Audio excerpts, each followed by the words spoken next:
of thousands of British passports are sitting on kitchen tables waiting to be renewed. And not one of those owners is planning a holiday. They are planning an escape. Stay right where you are for the next few minutes, because this is the strangest, most emotional migration story of the decade, and you will want to like this before it's gone. In August 2026, days after the final whistle of the World Cup echoed out across American stadiums, a quiet earthquake began rattling the foundations of the land of fog. The old stereotype of a violent, chaotic America was obliterated the moment British fans felt, with their own skin, the warmth, the freedom, and the sheer positive electricity running through the United States. Landing back home from the tournament, they realized something devastating. Life back in Britain was nothing but a bleak, black and white film reel, stripped of both smiles and opportunity. Jars of Texas barbecue rub in their suitcases and memories of strangers in Boston who treated them like family are now fueling what may be the largest wave of migration fever in modern history. The British are craving the American dream harder than ever, ready to trade entire life savings for nothing more than a shot at residency. It is time to wake up from the media illusion and step inside this bizarre settlement craze with us, to understand exactly what convinced so many British people they wanted to throw away the only home they've ever known. Do you dare believe it? Millions of Britons wake up every single morning asking themselves the exact same question. What's the next bad thing today?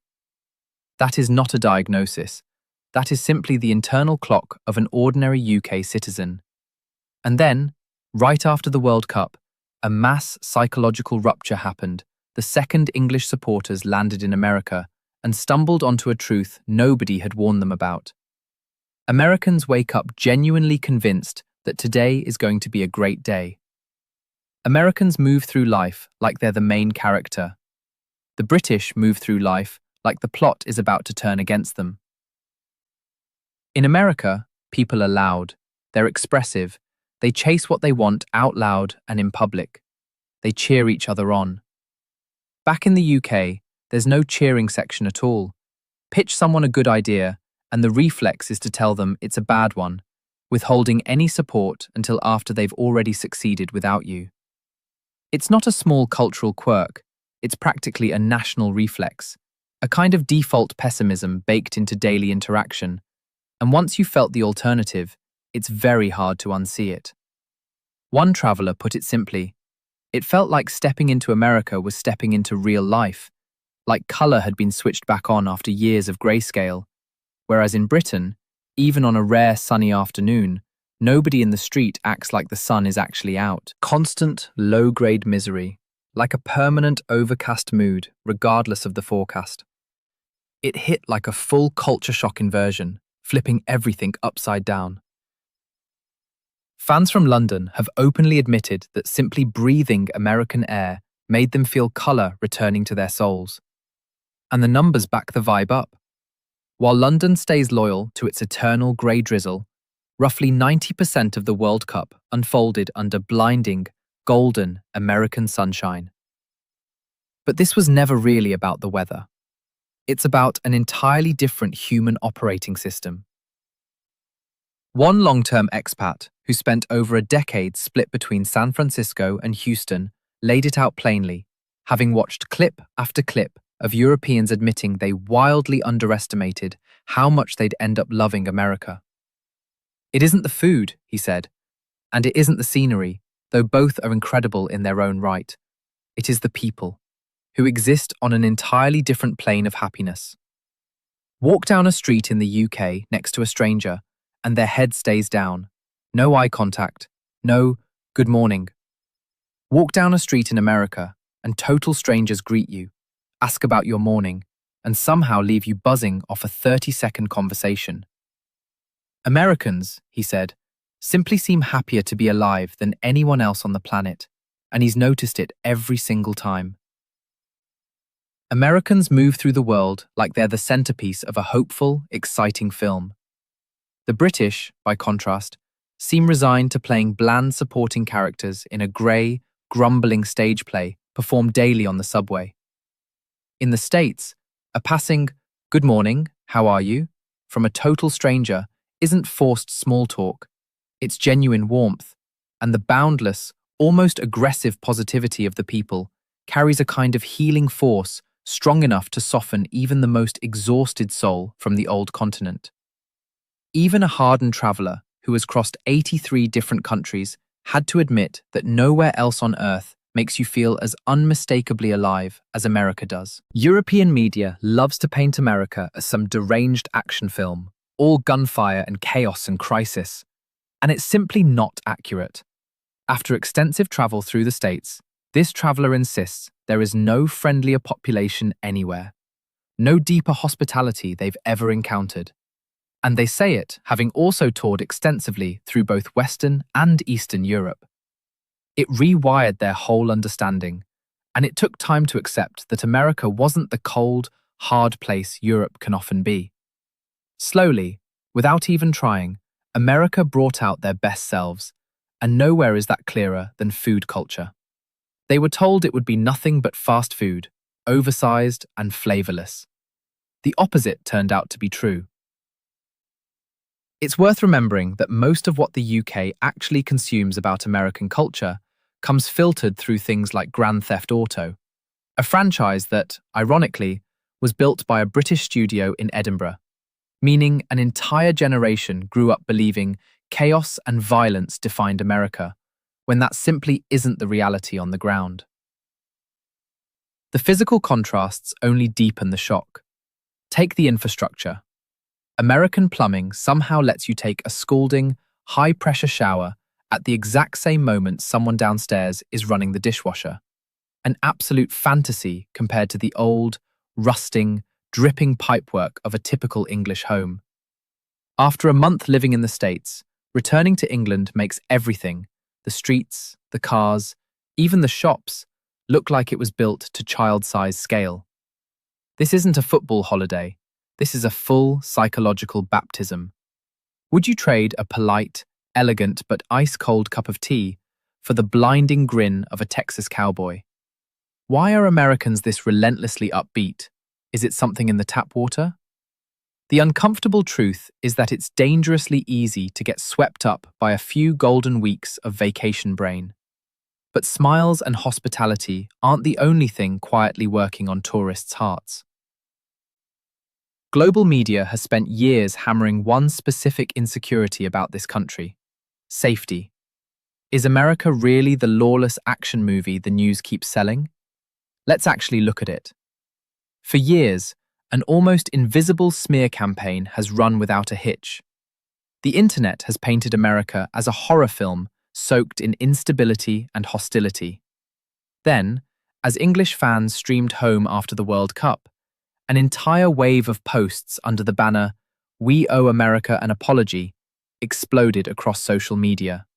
A mass, overdue confession from people who'd been misled for years. One well-traveled English fan documented his route through 6 different American cities across the tournament and admitted he felt completely safe the entire time. A jarring contrast to the crime warnings he'd been fed pre-trip. Before flying out, his friends kept asking if he was sure, citing all the political noise back home about tension, unrest, conflict, and he'd seen none of it. Not a shred across 6 cities. Funnily enough, he noted, tell someone you're heading to a match in Mexico surrounded by cartel activity, and they'll cheer you on. But say you're flying to Miami, and suddenly everyone wants you to be careful out there. Priorities that make no sense to him whatsoever. He said he loved every second of it and was ready to go tip a few more people. Plenty of female travelers reported the same disbelief, comfortably walking alone at night through American neighborhoods without constantly glancing over their shoulder. A freedom that's becoming a luxury, even in Europe's supposedly safest capitals. One traveler described watching women walk around with expensive handbags, jewelry, sunglasses, completely unbothered. Nobody harassing them, nothing happening at all. The internet sums America up in 2 words: wild and dangerous. But the lived reality is polite and hospitable. People practically fighting each other to hold a door open, instead of pickpocketing you like on certain subway platforms back across the Atlantic. The stereotype collapse even shows up in tiny, symbolic airport details. Germans and Britons were stunned to discover dedicated lounges and special privileges set aside purely for veterans and military personnel. One German visitor described being floored watching a veterans lounge sit right next to an ad for a weight loss clinic, joking that back home, veterans don't get that treatment because Germany lost twice. So instead, they fly the cheapest airline available and board dead last, even joking about imaginary lounges thanking veterans of a war that didn't go so well. He admitted a kind of jealousy, saying Americans get to wear their pride openly in a way Germans can't, since overdoing national pride carries a very different history there. He can't even wear a Germany jersey without getting strange looks. In Britain or Germany, you're just another passenger stuck at the back of the queue. In America, honoring people who serve the country is baked into everyday culture. America, it turns out, isn't just safer than the rumors suggest. It also feels decades ahead technologically, to the point where Europeans feel like they've stepped out of the last century. Climbing into a self-driving vehicle and gliding silently through city traffic is a genuine physical jolt, the sensation of living inside a simulation of the future, something the UK's notoriously slow legal system has spent years still just debating. One passenger, visibly shaken, narrated the entire ride in real time, thrilled and unsettled in equal measure, joking there'll be no jobs left by 2030 at this rate if cars are already driving themselves and everyone around is just casually walking past like it's nothing, questioning aloud what decade, or century, they'd actually landed in. People still assume Americans are hopelessly split by the endless political theatre on television. But away from the cameras, real life revolves far more around community, kindness, and sharing. It's completely ordinary for a stranger's family to pull you into a car trunk tailgate barbecue before kickoff, hand you a beer and a plate of ribs, treatment that would feel utterly alien if it happened on a London street corner.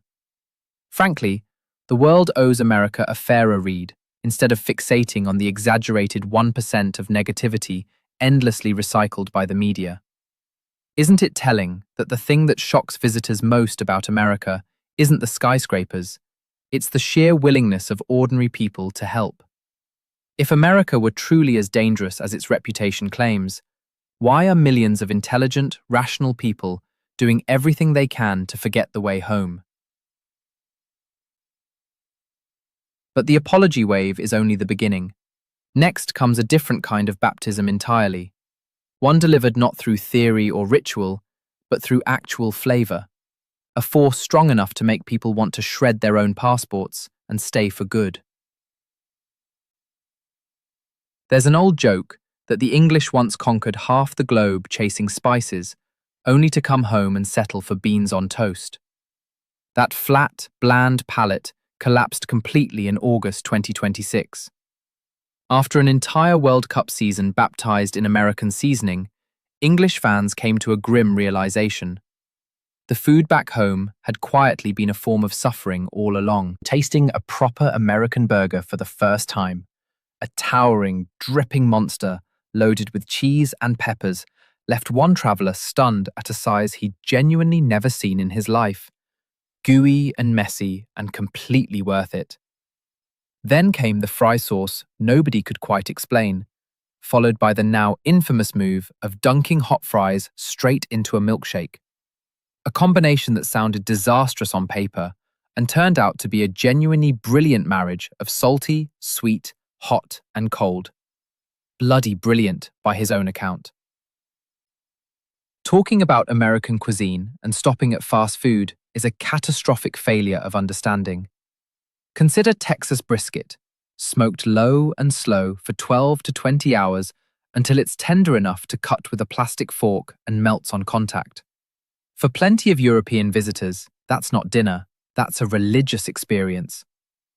Then there's biscuits and gravy, a dish that inflicts genuine pain on British tourists, purely because they know the second they land back in London, that rich, creamy flavour is gone for good. Even a Georgia peach left British travellers stunned, roughly double the size and far juicier than anything grown at home. Americans, it turns out, don't just supersize their food, they deepen the flavour too. That same creative streak pushes visitors into wilder territory still, dipping hot fries into cold chocolate ice cream horrified English fans on sight, right up until they actually tried it and were floored by how well salty and sweet, hot and cold work together. A combination no conservative European palate would ever have dreamed up on its own. Then there were the free refills, a concept that left Europeans nearly speechless. On the old continent, every single drop of soda gets billed individually, while in America, you buy one cup and drink until your pancreas quite literally begs for mercy. That same generosity shows up across fried chicken chains. Chick-fil-A's signature sauce became such an obsession that British tourists started packing entire suitcases full of bottles like they were smuggling contraband. And even a basic KFC order in the US somehow tastes bigger, crispier, and noticeably more flavorful than the version served back in Britain. Sit down at a roadside diner, order a proper steak, or eyeball a rack of ribs the size of an actual dinosaur bone, and it becomes very clear why so many people are ready to throw their passports away on the spot. American food isn't just fuel, it's a direct assault on the taste buds you don't even want to defend yourself from. One bite of Texas brisket, and suddenly you're calling home to tell your mum to stop waiting up with rice on the table because you're not coming back. Given the choice between a lifetime of beans on a boring sandwich or one glorious day with a mountain of American ribs, which side are you actually choosing? Is this even a fair fight? One bland tea and toast breakfast against a smoked, dripping, 12-hour labour of love the size of a dinner plate. Nobody who's actually tasted both is picking the toast, and deep down, you already know it too. But once you've eaten your fill, it's time to go shopping just to walk it off. Brace yourself, because in this country, everything is built on a scale that makes you feel like you've shrunk down into a world built for giants. If one word had to capture America completely, it would be giant. For someone raised on narrow streets and compact family hatchbacks, stepping into America in August 2026 feels like swallowing a miniature version of Alice's potion and tumbling straight into a land of giants. Start with the consumer cathedrals, Walmart, Costco, places Europeans don't so much shop in as tour like a theme park. 64-ounce soda cups, nearly 2 litres of liquid, left British visitors wondering whether that was meant for one human being or functioned as a spare fuel tank for the car. Everything challenges basic logic here. Milk sold by the gallon, nearly 4 litres at a time. Pizzas the size of a tabletop. And to manage the sheer scale of it all, Americans engineered a dedicated escalator system just for shopping carts, leaving British tourists standing there simply staring in disbelief. Try climbing into a full-size SUV like a Jeep Wagoneer, and you'll realize it isn't transportation. It's a mobile home, complete with seat cooling built into the leather for the brutal American summer. And British visitors instantly feel like royalty, forgetting entirely how cramped their hatchback back home really is. This obsession with scale has even become its own cultural landmark. Buc-ee's, a chain of gas station rest stops stretching what feels like a mile, boasting what are widely called the cleanest restrooms on the planet. For British travellers, this isn't a fuel stop, it's a genuine tourist destination.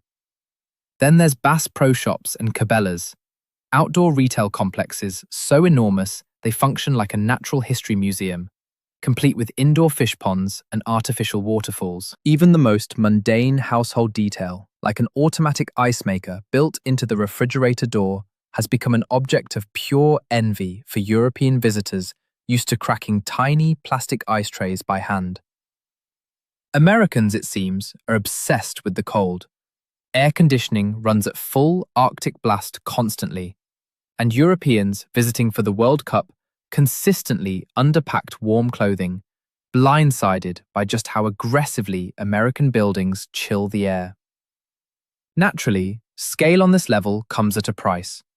Plenty of tourists got a small financial jolt seeing parking tickets hit $40 for a 5-hour stay. But in exchange, cruising down 10-lane highways stretching straight to the horizon offers a sense of freedom no European country can match. In America, if it isn't massive, it barely counts as living. Why do Americans need water glasses the size of buckets? Are they drinking it or climbing in for a bath? And be honest, wouldn't you want to drive a truck at least once in your life with an undercarriage taller than your neighbour's roof back in England? Every parking lot looks like a used car showroom for machinery that would barely fit down a single street in a British market town. And yet, here, it's just Tuesday. What a place. What a place. But all this size and convenience is really just the surface. What genuinely tipped millions of Britons over the edge, making them want to abandon home after this World Cup, was the realization that they weren't just visiting. They were actually living inside the Hollywood movies they grew up obsessing over. Growing up British and steeped in pop culture means consuming thousands of hours of American film, always quietly telling yourself it's exaggerated, special effects, a scripted fantasy. Then, in August 2026, stepping outside World Cup stadiums, millions of visitors were stunned to discover real-life America genuinely operates like one giant film set, where the most ridiculous details are completely true. For many, the moment it clicked was almost absurdly small, spotting a real, bright yellow school bus rolling down a residential street, not a prop borrowed from an Adam Sandler comedy, but an actual steel and rubber vehicle doing its actual job. Then comes American school culture itself, and the realization that sports programs, cheerleading squads, homecoming royalty, none of it is a fictional Netflix invention. It's all completely real. Stick around long enough to catch the holiday season and the spookiness of Halloween, or the sheer spectacle of Christmas lighting will make it feel like you've wandered onto a set with a 9-figure production budget. Look at American college football. In Europe, student sports happen on half-empty fields. In America, it's architectural theatre, a 70,000-seat stadium in Dallas, complete with giant suspended screens and a retractable roof that opens and closes in seconds. And in some venues, they've even parked a full-size pirate ship inside the stadium, purely for spectacle. In Texas, cowboy culture isn't confined to a museum. People genuinely wear boots and Stetsons and line dance in bars every single night. Walk down a modern Dallas boulevard and you'll hear police sirens wailing between skyscrapers, mixed with the roar of V8 engines, sounds that shaped an entire childhood through a screen and are now happening live around you. Making it even more surreal, 2026 also marks America's 250th founding anniversary, meaning the entire country is currently running its greatest Oscar-worthy production in history, leaving British visitors feeling like awkward guests confronting their own colonial history. America gives you a genuine main character complex, every step you take practically scored by an invisible soundtrack. The conclusion writes itself. America may be the only place on Earth where the real thing is more cinematic than the special effects. Have you ever wanted to jump on that yellow school bus and just shout, "Hello, America"? Why do we grow up steeped in these films and still act shocked to find them real? Is it the childhood conditioning? Decades of screens telling us this couldn't possibly be an ordinary Tuesday somewhere? Or is it simply that no one back home ever believed the postcard could be this accurate? The movie set might be perfectly arranged, but the warmth of the people is genuinely real, and it all traces back to one of the strangest mass sleepovers in human history. Coming up next. The 2026 World Cup in the United States turned out to be far more than a football tournament. For millions of international travelers, it became something closer to a phenomenon best described as the Great American Sleepover, the largest impromptu sleepover in human history. National borders dissolving the second a greeting is exchanged. The kindness of strangers here is both shocking and, frankly, addictive. Stand looking lost at a bus stop, and someone will pull over and offer you a free ride without a second thought. Share a few drinks with someone at a bar, and an entire American family will drag you home for dinner like you've known each other for years. Look at what happened in Boston, where passionate Scottish fans single-handedly drained the city's entire beer supply. Rather than complain, local breweries scrambled overnight emergency truck deliveries just to keep the taps running. That's the American spirit in a single anecdote. Midwestern politeness alone has the power to revive a withered soul. A Target employee will happily chat about your hometown, regardless of how long the checkout line has grown. Sometimes even handing out free souvenirs simply because they know it's your first time in the country. The parking lot barbecue culture before every match is connection distilled to its purest form. Germans, Britons, and Americans sharing grilled ribs and clusters of beer glasses side by side. Multiple German fans broke down crying inside the stadium itself, not over a loss on the pitch, but because of the overwhelming generosity of an American family who handed him a ticket to the final, no strings attached. Within just a short walk, one Scottish fan counted more than 20 total strangers who stopped, unprompted, just to check on him and wish him a good day. Americans have always carried a fierce sense of national pride, and the way they choose to express it is by putting the kindest, best version of their country on full display with the widest smile they've got. The United States didn't just host a tournament. They built one giant open heart and used it to embrace the entire world. Ask any of these travelers now, and they'll tell you the scoreline from the final has already faded. But the stranger who bought them a beer, the family who set an extra plate at dinner, and the trucks racing through the Boston night just to keep a city's taps flowing, that's the part that's staying with them for good.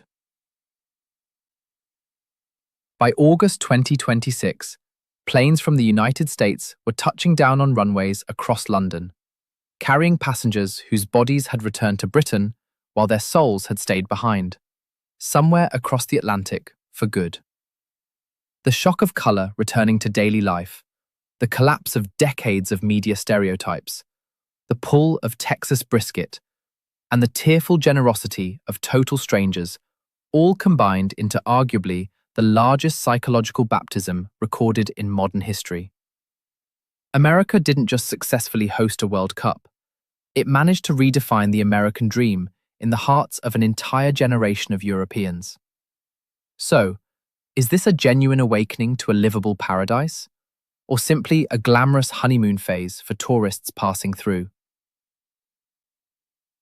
When the final whistle goes quiet for good, when the last tailgate barbecue packs up, will millions of Britons really tear up their powerful passports in exchange for a life facing an expensive healthcare system and the invisible pressures that come with living in America?